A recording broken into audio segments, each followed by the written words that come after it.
What is up, guys? It's Sinancho here and we're back yet again with another Football Impact video. We're going to see what happened this week, the big talking points in all the leagues, carrying off with the Premier League. Where we're going to talk about the relegation scrap. Stoke City have been officially relegated after they got beat 2-1 by Crystal Palace. They were leading this game thanks to Shaqiri's brilliant free kick. But then again, do as Stoke always do against Burnley, against West Ham, score, take the lead, and then concede and bottle it. And that's what they've done this whole season, Stoke City. They are down, officially relegated, because for me, they're not good enough for the Premier League anymore. Mark Hughes is the best Stoke City squad he's ever seen, he's ever had. Is he in denial, really? Your best Stoke City squad when you have Juve up front, and also you have a very poor defence as well. So it's probably the worst Stoke City squad I've ever seen. But I give credit to Crystal Palace. What a job Roy Hodgson has done there. In the first 7 games, they didn't even have a point. Menro even score a goal, and somehow at 1 point are actually goal difference, only goal difference of being the top half of the Premier League. He's been nominated for Manager of the Season. Totally deserved it. What a job Roy Hodgson has done there. Massive win for a great performance, a great phenomenal rise he's done at Crystal Palace. They were down and out. Everybody ripped them off, thought they were down. Now they're 11th and safe. What a season they've had. As for Stoke City, commiserations, not really. They haven't been good enough all season. In a 38-game season, you don't have enough points to stay up. You're down. Simple as that. Stoke City are in the Championship next season. As for Crystal Palace, they could still finish in the top 10. Also in the relegation sort of battles, we had Swansea, who got beat by Bournemouth this weekend. And win for Bournemouth means they will definitely be in the Premier League next season. Swansea, no defeat. Another problem, yet more goals conceded for you guys. Southampton, they played against Everton, and Southampton, I felt so sorry for them. They were bossing this game. They were the better team for the whole match. But again, the referee added 2 more minutes onto added time, which I don't know where he found it from. And this is probably the biggest one. A, it wasn't a foul. How was that a free kick? Like, what is the referee looking at? It wasn't a foul for Everton, and also the free kick was 50 yards forward, so it wasn't even took at his regular spot. I don't know what the linesman's looking at. And then they add 2 minutes onto where they found 2 more. It was 4 minutes. Then was someone went to goal, scored in the 96th minute. So I don't know where the referee found the extra 2 minutes from. I think Southampton got robbed, no doubt about it. They should have won that game. They were a better team for the whole match, and if they get relegated because of that result, oh, that's going to be difficult. But Everton, Big Sam, not your man. They were bang average. They were horrific in this game. And I totally understand why Evertonians are not happy. Their football is dog shit. And Big Sam, how the fuck he is still in a job, just mystifies me. He done his job, got them in the kept them in the Premier League. That was his job. He done that. You tick that box. I'll never relegate from a Premier League club. If you play football like that, I can see fucking why you haven't been relegated, because you're boring as fuck. So massive feels like a defeat for Southampton, and well, a point game for Everton. But then they don't really give a flying fuck. So it's more like a defeat for both teams, really. But but then the game of midweek between Southampton and Swansea is absolutely humongous on Tuesday night. And whoever loses that game, I think, is relegated. I know Huddersfield drew against Manchester City this weekend, and I think that point, gets them another point closer to fighting to staying up this season. Huddersfield, which has been amazing, even more an achievement than Burnley finishing 7th, because I didn't know what their vibes on there is incredible. What an achievement he's on there. But if they just probably need 1 more point, if they get a draw at the week, if they get another draw in the next 2 games against Chelsea and Arsenal, they for me will definitely be in the Premier League next season, because Southampton and Swansea, one of those 2 teams is going to be losing points. I think right now it's a real playoff. It's pretty much that game on Tuesday is a relegation playoff between Swansea and Southampton. Also, I want to give a shout out to Brighton. What a massive result that was for you guys, who are now officially safe. What a win, huge win. Gross scored the only goal in the game. Yes, you could say the goal was off the line. Rojo tried to kick it off the line, but it was a goal. Goal technology did its thing. Good goal, it was a really good goal. I think Brighton deserved the win on Friday night. They were a better team. Chris Hughton, I said from the start of the season, Brighton will stay up, because Chris Hughton, he's a very good manager. Look what he done at Newcastle, look what he done at Norwich. Look at what he's done at Birmingham City. He's done it everywhere. He literally does it on. He does what it says on the tin. Chris Hughton. He's a fantastic manager. I'm happy for Brighton to stay in the Premier League. They thoroughly deserve to be. And yeah, what achievement he's done there. Absolutely sensational. As for Manchester United, Jose Mourinho keeps criticising his players like he always does. He's just a big bully, really. He just bullies everyone. Oh, this is the reason why I play. You asked me why I play Lukaku. This is the reason why. You asked me why I play Sanchez. Stop fucking criticising your players. Yes, we all know you want to sell Luke Shaw, Darmian, Fellaini, who else? Martial. We all know you don't want them players next season because you didn't buy them players. But why do you not sell them in the summer or in the January transfer window? No, you're too stubborn of a manager to actually criticise your own well-being. You might just go and look yourself in the mirror, Mourinho, because pretty much you're just criticising yourself because you're that stubborn. You didn't get rid of these players last summer or in the January transfer window. Look at Pep Guardiola. Look at Jurgen Klopp. He got rid of players that don't want to be there. He got rid of Christian Benteke. He got rid of Sanya, Clichy, ages ago. Why have you not done it? Because you're too stubborn. So for me, I agree. I don't get Mourinho anymore. I'm pissed off, fed up with Mourinho moaning every single press conference. Oh, I need 300 million to stay with Manchester City. Shut the fuck up. You got a talented squad. Get the best out of that squad. I'm fed up with you, man. You're doing my head in. The managers usually be complaining. Rafa Benitez, he's been given a bang average squad with no money at all. He's been totally effed by Mike Ashley because he's a fucking worm. And he's still getting Newcastle United Cook Runnings 10th. Crystal Palace. Roy Hodgson's done a remarkable job there with pretty much nothing. He's got the best out of Christian Benteke. He's scored 2 goals. I think 2 or 3 goals this season. That's nowhere near good enough. And look at Huddersfield. No money spent. In Brighton. You sit there and criticise your players all you want. They were second best in this game. Brighton. Very deserved to win. Going to be in the Premier League next season. Last 2 matches were West Brom getting on a win. What a remarkable job Darren Moore has done there. Unbeaten in 5. Beaten Manchester United, beaten Tottenham, beaten Newcastle, drew against Swansea, drew against Liverpool, and they're 2-0 down that game. Darren Moore has to get the job now. Even though I think they're going to go down, it's only a matter of time. Or could they do the great escapes? We don't know, but I just don't see it. But what a job he's done there, and just got to show if Darren Moore was appointed when they sacked Tony Pulis, they would have definitely stayed up, and they definitely wouldn't have been perjured. But a remarkable job. As for Tottenham, what the fuck is going on with you guys? Since you got beaten in the FA Cup semi-final, your form has been awful. How the hell? What is going on with Pochettino? I mean, what's happened to Tottenham is mad. Are they going to bottle the top 4 now? They bottled the title race. They bottled the FA Cup semi-finals twice against Chelsea and Manchester United. Are they going to do another one? Another one, as DJ Callum would say, and bottle the goddamn top 4? No way. Not even Tottenham can do that. Can they really? Really? But it could happen. We don't know. And last game is a game that pretty much didn't mean meaningless, but it does now. Liverpool played Chelsea in a sort of... Liverpool were in the Champions League final, so they didn't have anything to play for. They didn't really care. Chelsea won this game. They cut the gap between them and Liverpool down to 3 points with Liverpool have a game to go, and Chelsea have 2 games to go. So Chelsea win against Huddersfield midweek. They're, I think, on the same number of points as Liverpool. But Tottenham play Newcastle midweek. They go above Liverpool. Plus, and there's a big plus, if Brighton. So it's really going to be good.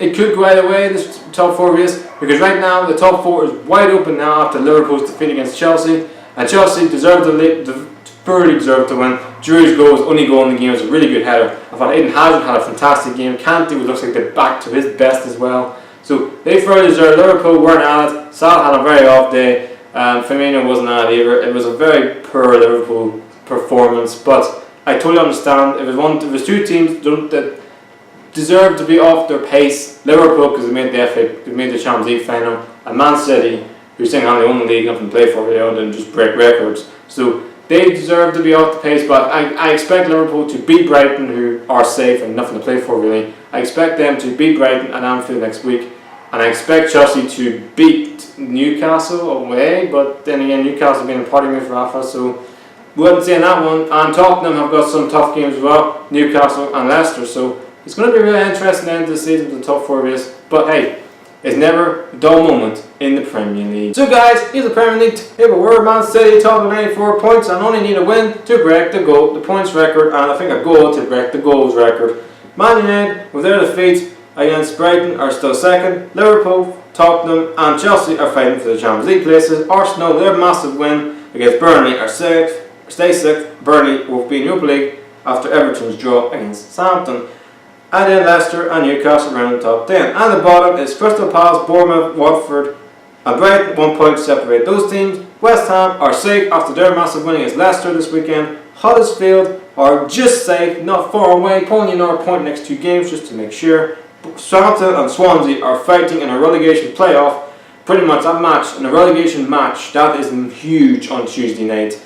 West Brom, for me, are only just somehow not relegated because of points, but they pretty much are. Stoke City are officially relegated, and for me, have been shite all season. Alright guys, let's see what happened this week in the Bundesliga. And a lot in the Premier League, the Bundesliga had another relegation to talk about. Cologne, we already know we're down. They got thumped 3-1 by Bayern Munich. I thought that game other than Bayern Munich winning another match.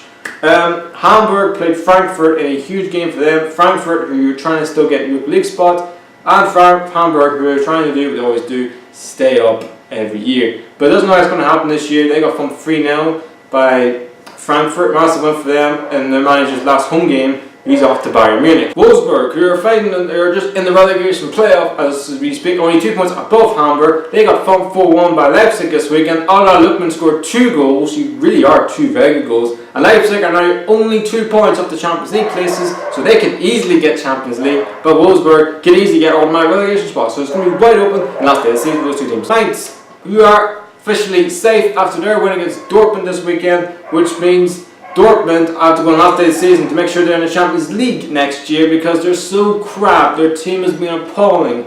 How the hell they went to going down to the last day of the season to make sure they're actually going to finish in the Champions League places. At the start of the season, they were fighting for the title. They have been appalling this season. They need a new manager and new ideas. Mainz, well done to you guys on securing Bundesliga football for another season. Schalke, who will finish second this season in the Bundesliga after their win against Augsburg this weekend. They were excellent. Ronaldo and Goretzka has been the sort of amazing performers for them this year. They've been fantastic this season. Ronaldo, who's been a rock at that defence this year, and Goretzka's got so much creativity. Also, Caligari, he's had an excellent season as well this year. He's been immense this season at midfield along with Goretzka and Ronaldo. He's been excellent. What a player he looks like for the future, and a massive win for them. And they are now going to be second this year and will finish above the arch rivals Borussia Dortmund for the first time in many years. That tells you about the season Dortmund had this year to finish second behind your arch rivals Schalke. So guys, it's the Bundesliga table where Bayern Munich are current champions with 84 points. Schalke will finish second this season with 60. Dortmund have to go last day of the season to make sure they're in the Champions League next season. Hoffenheim and Leverkusen and RB Leipzig are fighting for the last Champions League spot. Frankfurt, Stuttgart have had a very good season. Stuttgart, amazing season for them being a promoted club and to be in the top 8 is astonishing. Gladbach and Hertha Berlin are in the top 10. As in the bottom is Augsburg, Real, Hanover, Mainz are all safe. Freiburg are not safe, but you expect them to just get another point to make sure they're safe. It's between Wolfsburg and Hamburg who is getting the automatic relegation spot and who is getting the playoff. And Cologne are ready. We know Cologne, we're already down. Alright guys, what's happened this week in La Liga? And in La Liga, the Clasico was an absolute classic. It had everything: controversy, goals, red cards, everything really. Kicking off with the goals, there was 4 very good goals. Barcelona took the lead in this game thanks to Luis Suarez. Sergio Roberto put a really good ball in, and well, Suarez does what Suarez usually does: put the ball in net. Real Madrid got a goal back thanks to Cristiano Ronaldo. He got injured. He came off with looks like to be a bad injury, and if that's an injury that keeps me out of the Champions League final, plus the World Cup, is not looking good for Real Madrid and Portugal fans. But that doesn't look like a bad injury. It might just be one of those sort of niggle injuries. Then we had the red card, which was down to Sergio Roberto, who somehow punched Marcel in the face, even though Gareth Bale should have been sent off for his tackle on Titi. Sergio Ramos should be sent off for his actions on Luis Suarez, and Luis Suarez should be sent off for his actions on Sergio Ramos. This game could have been actually 4 or 5 red cards. It was just mad what we've seen in that game. But then Messi in the second half basically stood up, scored a very good goal. I don't know what the defending is from Real Madrid. It actually looked like Real Madrid were down 10 men, not Barcelona. But Messi, beautiful goal to make it 2-1. Then Gareth Bale, who shouldn't be on the pitch, scores the equaliser. Messi almost scored the winner. Navas had an excellent game. He's probably Real Madrid's only best player. Made some outstanding saves. He redeemed himself from previous mistakes he's done in the Champions League against Juventus and also against Bayern Munich. So he's starting to redeem his confidence, really, maybe because he's placed under threat at the World Cup for Costa Rica. But not really a good point for any team, really. Barcelona, it's a good point for them because they're still unbeaten. Real Madrid's season's flattering out. The only thing that's keeping Zidane in a job is the Champions League. If they lose the Champions League final Liverpool, for me, he's out of a job. And I don't even know he's going to take the job, but he's going to be out of a job if they lose in the Champions League final to Liverpool. Espanyol beat Atletico Madrid, which means Atletico Madrid could have finished second, could have secured second spots if they won this game. They didn't, they got beat to Espanyol. Maybe they're still partying over again, getting Europa League final, which they were playing Marseille. So maybe you could say it was a very weakened team from Atletico Madrid, so they already knew they were going to be in the Champions League next season. They got a major final coming up, so I could totally understand if their mindset wasn't really on the game. But a good win for Espanyol. That's the first time Atletico Madrid, I think, had A, lost at home, and B, it's the first time Atletico Madrid, I think, I conceded 2 goals at home. So, not really good for Atletico Madrid, but a good win for Espanyol, nonetheless. And Real Betis got beat, which meant that Valencia secured the 4th Champions League spot. They will finish in the top 4 this year, even though they got beat by Villarreal, who are now only a handful of points behind Real Betis. So it's real tough who's going to finish 5th this year between Real Betis and Villarreal. You expect Villarreal to because they have the experience. Real Betis have been excellent this season and their home form is really good. So it's going to be really tight who gets that last 5th spot. Okay guys, here is a La Liga table with Barcelona top on 87 points and still unbeaten if they somehow the next 3 games do not lose. They will be called invincible. Then Atletico Madrid are second, just 3 points ahead of Real Madrid. If Real Madrid win their game in hand, they will leapfrog Atletico Madrid. Valencia secure Champions League football. Real Betis and Villarreal fighting for 5th and 6th. Getafe, Sevilla and Minola pretty much are fighting for the last Champions League, the last Europa League qualification spot. Elbar are in top 10. And then there's Real Sociedad, Celta Vigo, Deportivo Alaves, Atletico Bilbao, Espanyol, Leganés, Levante, and the 3 teams already know were relegated, Deportivo, Las Palmas and Malaga. Okay guys, here's what happened this week in Serie A. And in Serie A, Juventus pretty much win yet another Scudetto, their 7th straight Serie A title. Allegri's, I think that's his 4th straight Serie A title. I think that's his 5th, if you include the one at AC Milan. He's won pretty much, he's done well, Juventus. They won 3-1 against Bologna, even though they're 1-0 down. But they're in Real Madrid, then Juventus do what Juventus do. Dybala scored a really good goal in this game, and Juventus just have the know-how. They just have the mental sort of know-how of just finding a way of winning every game. I don't know what it is. I don't know if they have some weird magic spell or something that they do every game to win a Serie A title race, but they did every year. But they have been excellent this season, Juventus. That win for Juventus meant Napoli had to win to make sure that they will take it to at least another game. They didn't. They only drew 2-2 against Torino. They took the lead. Hamsik scored his 100th goal or something in Serie A. I can't remember. Something. I mean, he scored a good goal anyway. I think it was due with 100 goal in Serie A or his 100 goal for Napoli or something like that. But he was excellent in this game. But Napoli's defending wasn't great. Torino, they had nothing to play for really. A draw, they didn't care. But that draw meant that yes, Napoli can still catch Juventus. With 2 games to go, there's only 6 points. Because of the massive goal difference, Juventus had to concede a gazillion goals in the next 2 games, which I don't see happening, to make sure that they don't get Champions League, to make sure they don't win the league. But I give credit to Napoli. They have single-handedly took Juventus every ounce of strength to win that league this year, because for me, Napoli For me, this has been the hardest Serie A title race Juventus I think have ever won. I know previous years they've won it by a landslide, but this year Napoli have took them so close. Every single game, Napoli they're so close, Napoli. But Juventus's mentality, their know-how, their experience in that team, even though they still Bellucci, doesn't really matter. They can still have like Chiellini and Buffon, who looks like to be not be Juventus next season. They just have that experience, Juventus, and I think that was the reason why they won the league. They're going to win the league this year, and Napoli haven't. But Napoli, you've had an excellent season. You've been amazing this season. Your football is astonishing. And if Salvi stays, I think next season they will come close to winning the league next year. I just think they need probably a bit more experience in terms of maybe defence, maybe a big name striker. Mertens hasn't had a great season this season, Mertens, but he's done alright this season. I just think they maybe need another player to make sure they can get that. I think Juventus have that.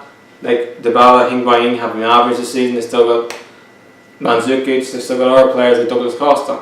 So I think that was the difference for them, for the Juventus winning the league and not Napoli. But hey, Napoli have an excellent season. You should be happy with a great season, you guys. Yes, you haven't won the league, but you've been amazing to watch. Juventus, you stubborn son of a bitch, just do it again. Between the Champions League places, all the players talk about is Roma win, and a massive win against Cagliari, which are now in the bottom three. Roma, who a lot of people have been criticising Roma in the Champions League. I think they've been excellent this season in the Champions League. They were in a tough group, the group of death with Atletico Madrid and Chelsea. They got out of that group, topped the group, played a very difficult game against Shakhtar Donetsk. No team, I mean, even Man City went to Shakhtar Donetsk and got beat this season. That's not easy to play against. They were excellent, and then they played Barcelona, the best team in Spain. They're still most of the team in Spain. They were excellent. They've been excellent all season, Roma.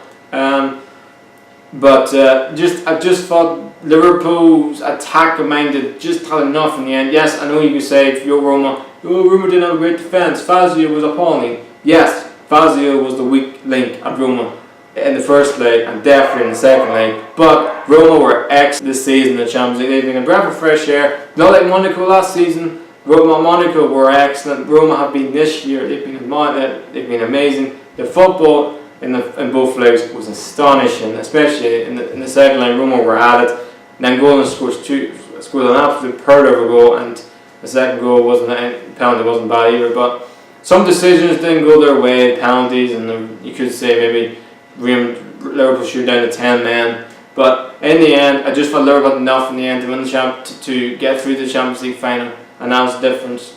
Roma, you've had an excellent season. Third this year, and the Champions League semi-final is definitely a step in the right direction for you guys. So you just have to keep building and building, and I think you guys definitely next season can definitely fight with Napoli and Juventus for the title next year. Champions League, it's going to be difficult, but definitely the title is no doubt about it. So that's a massive win for them. Which means Lazio and Inter. Lazio drew this week against Atalanta. Inter thrashed Udinese 4-0. What is going on with Udinese? Like, they were in the top 10 a month ago, and now you're only 1 point off the bottom to be in the relegation zone. They need to find form, and they're going down this year. As for the Champions League places, it's going down to the last day of the season between Inter Milan and Lazio, who will get the last Champions League spot. If I had to pick right now, in terms of form, you had to go into Milan. Right now, you take Ichiro Immobile out of that team. He's injured with a hamstring injury he had in the last game.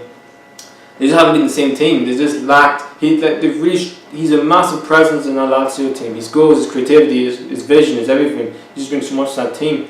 What Icardi is for Inter is what Immobile is for Lazio. So this is a huge match in the last game of the season. But right now, if you had to pick who's going to get top four, I'd probably go Inter. But I probably want to, but you'd rather be in Lazio's possession with the points they have. But it's going to be a really tight end to the season with 2 games remaining. It's going down to the wire.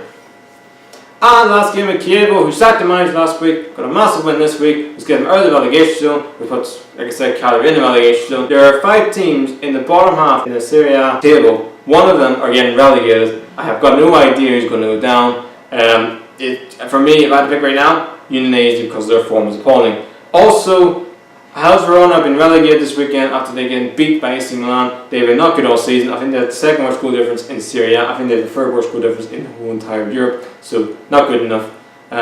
Serie B. You'll be joining Benevento in Serie B next season. Okay guys, here's the Serie A. Anyway, Juventus are pretty much clinched the title because of their huge goal difference over Napoli. Napoli, second.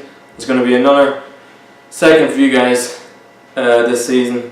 Roma are third, and you could say of a 4-point gap with 2 games to go. You expect them to get top 4. It's between Lazio and Inter who's going to get that last Champions League spot. AC Milan, Atalanta and Fiorentina are fighting for the last Europa League qualification spot. Sampdoria and Torino, not good.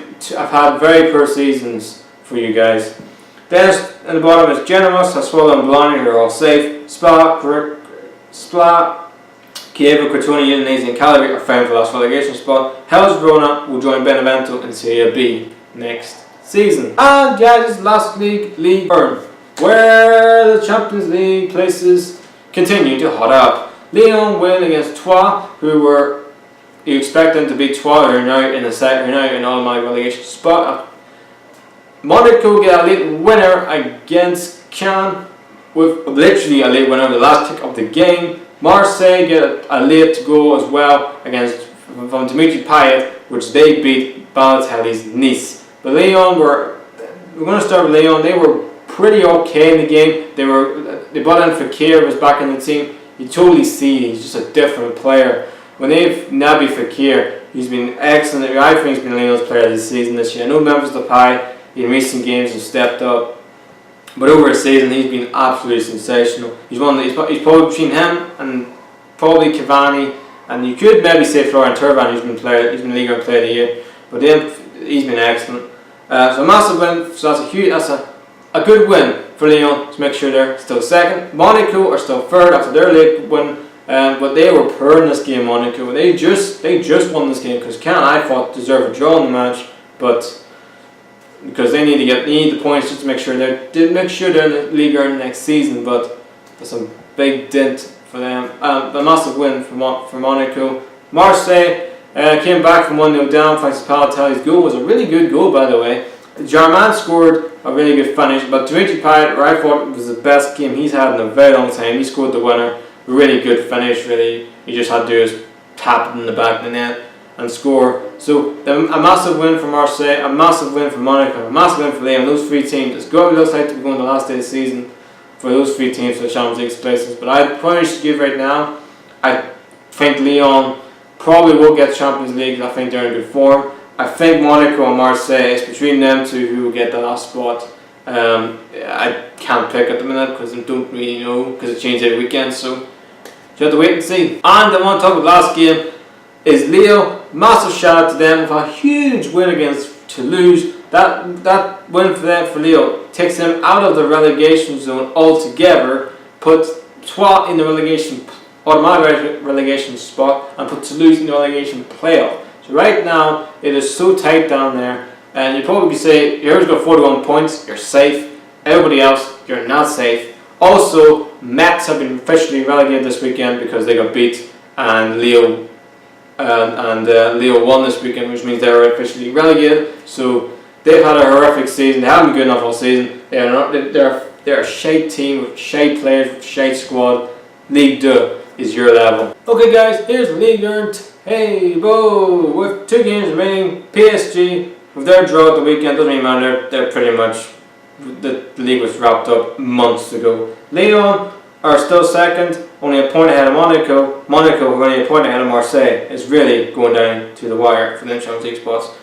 Rennes move above Saint-Etienne. Saint-Etienne lost to Bordeaux this weekend, which means Rennes, with their win, move above them. Nice, Montpellier, Bordeaux and Nantes stay as they are. And the bottom is Grenoble, Dijon, Armand, Alger, Caen stay as they are. Lille, their win, move up to 16th, which moves Strasbourg into 17th, which moves Toulouse into the relegation playoff, which moves Troyes into the relegation spot. All my relegation zone, yes, so many precarious things, is unbelievable. And Metz, who I know are down and out. Alright guys, then the football impact of this episode. Enjoy yourselves and have a happy sunny day. Please like, subscribe, the Natural is out.